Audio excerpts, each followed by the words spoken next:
The first reason we need to divorce identity and intelligence is that this marriage was pointless from the start. Let me explain. When people refer to themselves as smart, they typically mean that they do a lot of thinking, a lot of journaling, a lot of inventing, a lot of studying, and all those different things. But guess what?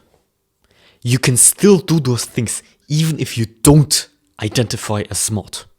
There is no legal, spiritual, moral, physical, or social law that states you can't study if you don't have identity and ego and all those different things attached to your intelligence. You see, you can have this goal. I don't want to fail this exam. Therefore, I need to study. But you could also, of course, do it the inferior way, where you do it like this. You don't want to fail the exam because you don't want to feel like a loser, because you don't want to disappoint your parents, because you don't want to extend the time you're in university or in school, because this. And then you come to the conclusion that you need to study. But in my philosophy, you just skip this bullshit and just study.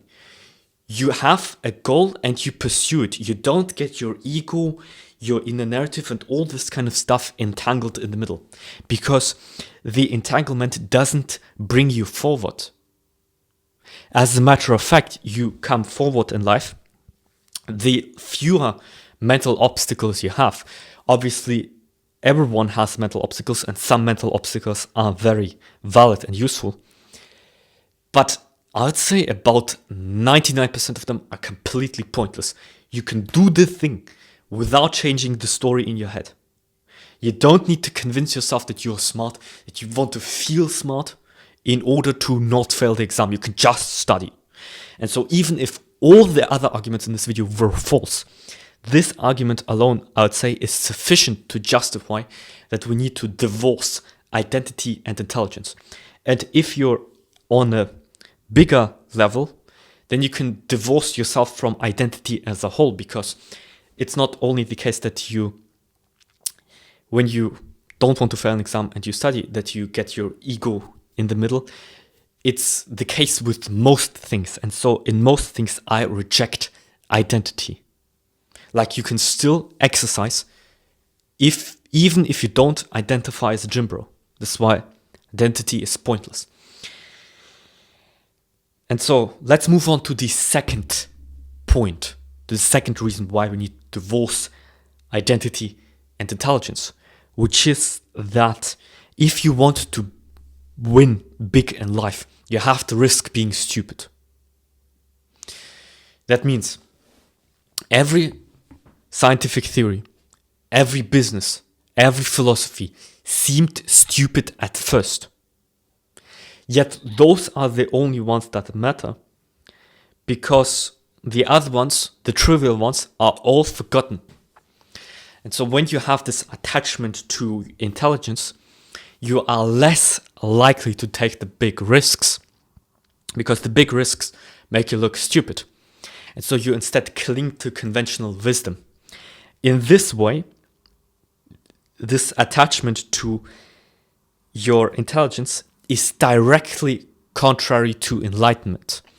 Because in order to be enlightened, you have to give up your desire for conventional knowledge. And so by doing so, you also have to overcome conventional knowledge, and you have to see where conventional knowledge is wrong. But people who identify as smart, who watch all these documentaries, who read all these books, don't do that. Because they would much rather look smart in the book club rather than actually change the world. This is a bit of a naive take, but I'd say changing the world is one of the only few things that matter in life. Because if you're not going to do it, someone else will. And the world relies on people who do more than they are told to do. This is why we need to detach identity from intelligence. It's that we need to win big. We don't want to risk being trivial. We don't need to risk being smart, but not wise or enlightened like everyone else is. Everyone else is pursuing looking smart. We need to pursue being winners and taking great risks to bring the world forward. The third reason why we should divorce identity and intelligence, why we shouldn't cling to our intelligence so much, is that there's always people who are going to be 10 times smarter as you. Related to that argument, when you do identify as smart, you have immense competition. Like, go to university. Basically, everyone is smart there. And so you have to be more than smart. For instance, being assertive, smart, and courageous is an extremely valuable combination of skills, but being intelligent and submissive is not. So, if you are going to play the game of intelligence, you have to realize that you have immense competition all the time. And so you actually need to do other things except intelligence in order to still have a chance, because intelligence isn't worth much these days. Especially not with computers, with artificial intelligence and stuff like that. It's becoming less and less important to be intelligent, because the people who were intelligent 50 years ago, if we put them in today's world, would have already been replaced by computers long ago. And so it is that in order to stand out, you have to be more than intelligent. And this is why, once again, the attachment to your intelligence is wrong. By the way, the fact that there is always someone who's 10 times smarter as you necessarily means that there are stupid people who identify as smart. And this proves once again how ridiculous it is to cling to your intelligence. If stupid people identify as smart, who gives you the right to identify as smart? Not saying that you're stupid, but saying, what's the value in identifying as smart if obviously everyone can do so?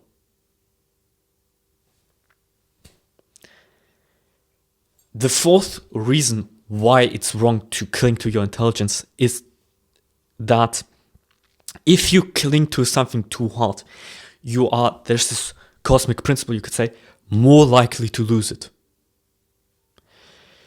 Let's say you get into a car crash, which I hope doesn't happen, but let's say you pride yourself on being smart and then you get in a car crash and then you're all of a sudden a vegetable, can't do anything, can't think clearly anymore. What are you going to do then? You will have a massive problem. And I would bet on the fact that if you cling to your intelligence, this is actually more likely to happen, because the world is designed in this way where when you cling to something, reality is almost certain to strip that thing from you. So if you cling to your intelligence too hard, you'll have a massive problem when you lose it. When you get into an accident, when you get a disease, when you, I don't like this word, when you burn out because you've overworked yourself. When you cling, you are more likely to lose it. This is what I want you to remember. And so don't cling. This is the only reasonable take that we can derive from this situation. Find something else. And that way, you'll be able to live much more peacefully, even if something bad happens. Now, we don't want to hope for that bad thing, but you get what I'm saying. The fifth reason why we need to divorce intelligence and our personality and our identity is that you have more expectations when you're smart, and others have more expectations when you're smart. When you're smart and you don't become a doctor, people almost judge you for why you didn't become a doctor. Conversely, if you identify as smart and if you are smart and people tell you to become a doctor and you become a doctor, you may have lost your way, essentially, because you didn't ever find out what you wanted. You instead listened to what others told you because of what they perceived you to be.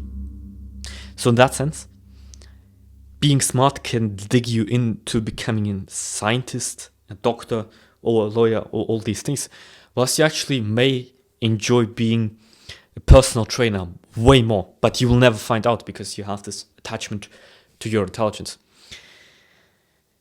And now the sixth reason why we need to detach our identity from our intelligence is that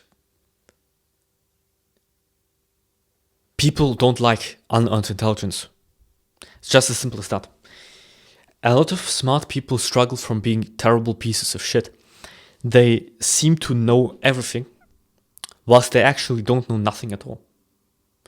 But smart people have this tendency that they're very ideologically infested, and so they have an answer for basically everything. The problem is, when you run a society this way, or your life for that matter, based on an ideology, you'll realize that you'll create hell on earth by convincing yourself that you have all the answers. And now the seventh argument why we need to divorce ourselves from our intelligence is that intelligence doesn't increase the likelihood that the hot blondes will like you. Why do you think that is? Well, I can tell you 3 reasons why I think that is. It's because it's very popular among smart people to dismiss romance and erotic stuff because it doesn't seem very intellectual. Second reason I think that this is the case is because there's simply too much competition. You see, because everyone is basically smart these days, you have this problem where smart guys are competing against guys who are smart, charismatic, funny, and also big.